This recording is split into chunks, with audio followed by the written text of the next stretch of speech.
You know, ever since I was little, I always wanted to be Cruella de Vil, and now I am. Like, now we live in a country where a man could say, now I'm a woman. Now I'm a woman. And we will call you by your name as a woman. But that doesn't mean that a doctor ain't gonna call you until you need a prostate examination. I don't attract gay men, and I'm not attracted to gay men. These are not the men that are interested in me in that capacity. I do that when I go to the straight rooms. 20 years ago, I knew that transgenders was going to be a thing. Earliest I had seen that word transgender was Baphomet, the transgender. Magic Johnson's son just showed up in Paris wearing a leather dress and giant heels. And now Katt Williams and D.L. Hughley are asking a question nobody in Hollywood wants to answer. Because E.J. Johnson isn't just going viral for fashion anymore. He's going viral for the things he's saying. Claiming he looks better than women. Claiming straight men are attracted to him. And even rejecting being called Magic Johnson's son. And now the internet is completely divided. Some people say EJ is simply living freely and expressing himself. Others believe Hollywood has gone so far that confusion is now being celebrated instead of questioned. But here's where this story gets uncomfortable. Katt Williams believes none of this is random. He says Hollywood has been pushing this culture for years through humiliation, symbolism, and celebrity influence. And according to Katt, Magic Johnson may not be as comfortable with all this as he pretends to be in public. So is E.J. Johnson just being himself? Or is this another example of celebrities being pressured to play a role for the cameras? Because once you hear Katt Williams' full theory, this situation starts looking a lot deeper than people think. I told them on my birthday, in June, that I was like, we're not doing he, we're not doing man, we're not doing gay. And it was very freeing, even like son. I was like, the world tried to give me that label, like Magic Johnson's son. And I was like, well, he's dead. And now there is Miss Thing. So EJ dates men, but says he's not gay. At the same time, he also pushes back against being called a woman or a trans woman. A lot of media outlets label EJ as non-binary or gender fluid. But according to EJ, those labels don't fit either. And honestly, that's his choice. But where people start raising eyebrows is when EJ says things like, I look better than most women, or claims that straight men are secretly attracted to him. For some critics, that doesn't come off as confidence. It comes off as attention-seeking. And now D.L. Hughley has stepped into the conversation too, saying, you can call yourself whatever you want, but biology is biology. Now we live in a country where a man could say, now I'm a woman. Now I'm a woman. And we will call you by your name as a woman. But that doesn't mean that a doctor ain't gonna call you until you need a prostate examination. You can wear a sundress when you go. Yeah. You're still getting the same thing I'm getting. So happy anniversary, I guess. You can say you're a thing and you're that. Yeah. And you have to, for now, I'm a white man trapped in this black man's body. Yeah. My name is Chad. Yeah. Now that ain't gonna work good for the police. Wait, I'm a white man, but both of y'all get out. But the first. Yeah. Then you've got Katt Williams, and he's looking at this whole thing from a completely different perspective. To Katt, none of this is entertainment or comedy. He believes something much deeper is happening behind the scenes in Hollywood. During an appearance on Joe Rogan's podcast, Katt started talking about ancient symbolism, secret rituals, and the occult figure known as Baphomet. According to Katt, powerful people in entertainment allegedly used symbolic acts like kissing the ring as a sign of loyalty and submission to the system. And in Katt's view, that's why certain cultural shifts didn't surprise him at all. He claimed years ago he already saw where things were heading and believed that eventually, ideas once considered controversial would become completely normalized in mainstream culture. Years ago, I knew that transgenders was going to be a thing.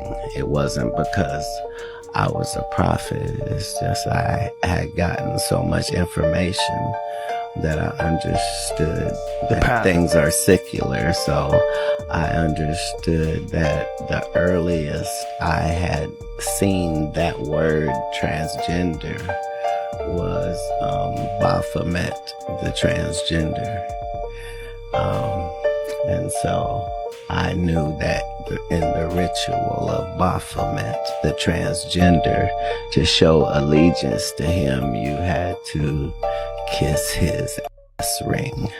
Really? And it said both of those things. So I knew that both of those things would become popular in the future. And Katt's main argument is that Hollywood doesn't do these things by accident. He believes the industry uses humiliation as a way to control celebrities. According to Katt, moments like men wearing dresses, strange symbolism, or kissing the ring aren't random at all, they're tests.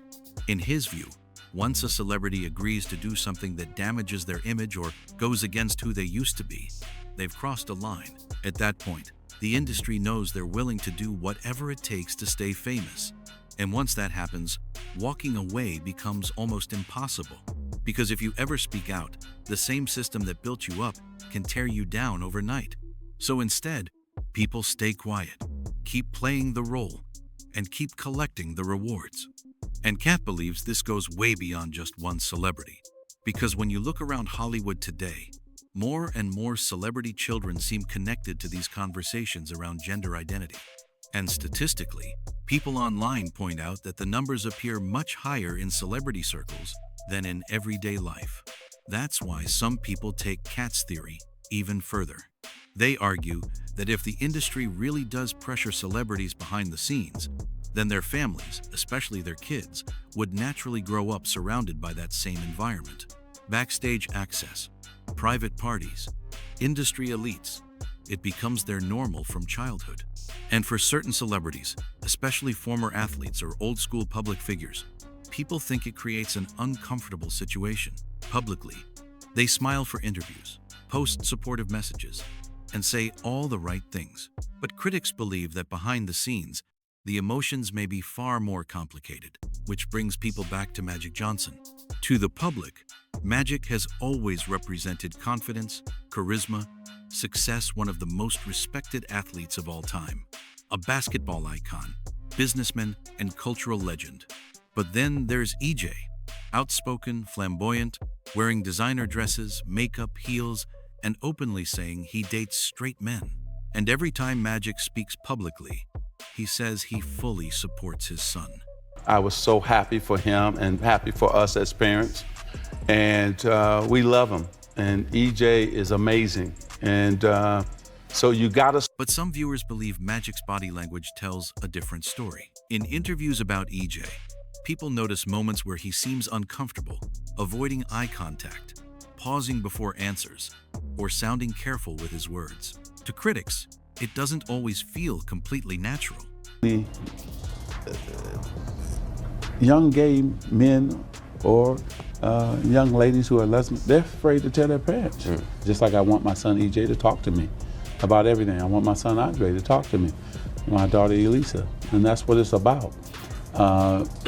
Yes, I go to church, I'm a Christian, but at the same time, this is reality. My son is gay. Another thing people point out is how Magic consistently refers to EJ as gay during interviews, even though EJ himself has said he doesn't identify with that label. And for some viewers, that creates an interesting contradiction. It makes them wonder whether Magic truly understands EJ's identity, or if he's simply trying to publicly navigate a situation he still may not fully agree with behind closed doors. Chose to live his life as a gay man. That's right. I don't care. You want to be a gay man? I'm supporting that. Right. But here's where the conversation gets even deeper. There are a lot of people who believe Magic Johnson may privately feel conflicted or at least uncomfortable with EJ's lifestyle. The difference is, they believe he can never openly admit it. And their reasoning starts with one thing: Magic's image. This is a man who survived one of the biggest public scandals in sports history after revealing he had HIV in the early 90s. After that, he spent decades rebuilding himself into the image of a respected businessman, family man, and inspirational public figure. Today, he's worth billions. And a huge part of that success comes from endorsements, partnerships, and being universally liked. So critics argue that if Magic ever publicly hinted that he disagreed with EJ's lifestyle, the backlash would be immediate. Sponsors would distance themselves, headlines would explode, and suddenly the same media that praises him could turn against him overnight. And then there's the generation Magic came from. He played in an era of hyper-competitive locker rooms alongside guys like Larry Bird and Charles Barkley, a time when masculinity was viewed very differently than it is today. But by the time EJ became public, culture had completely changed. To some people, Magic only had two choices: adapt publicly or become the villain. So he adapted. But the question critics keep asking is, does he truly believe it deep down? Or is he simply doing what he has to do to survive in today's culture? That's where people connect the conversation back to Katt Williams' theory. Katt's argument is that powerful industries keep people in line by forcing them to publicly embrace things they may privately struggle with. And when some people look at Magic, they think they see exactly that. A former athlete known for confidence, dominance, and traditional masculinity, now smiling courtside next to his son, wearing designer dresses and heels while cameras flash everywhere. To critics of Hollywood culture, that image represents more than family support. They see it as proof that celebrities eventually learn to play the role expected of them publicly, whether they fully agree or not. And some even flip the narrative completely. They argue EJ may actually be the freer person in the situation.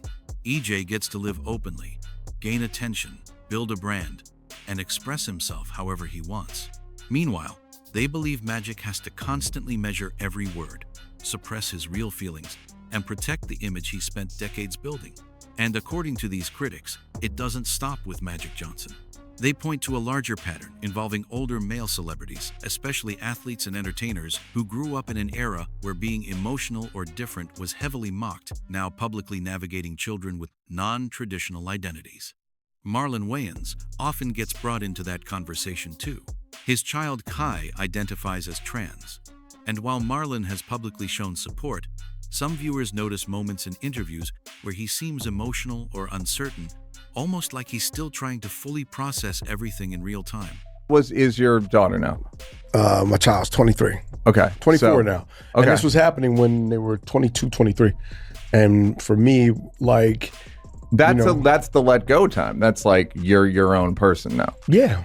But And- you're trying to hold on, right? And you want this thing that's in your head, normalcy, and you think about your grandchildren, Yeah. and all kinds of shit. And it's like, yo, it's not on me to think about. Then there's Eddie Murphy, and his situation is even quieter. Eddie's child with Mel B, Angel, reportedly came out as trans, but unlike some other celebrities, Eddie rarely speaks publicly about it at all.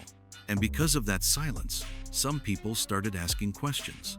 They point out that Eddie often talks about his family and children in interviews, yet Angel almost never comes up in those conversations.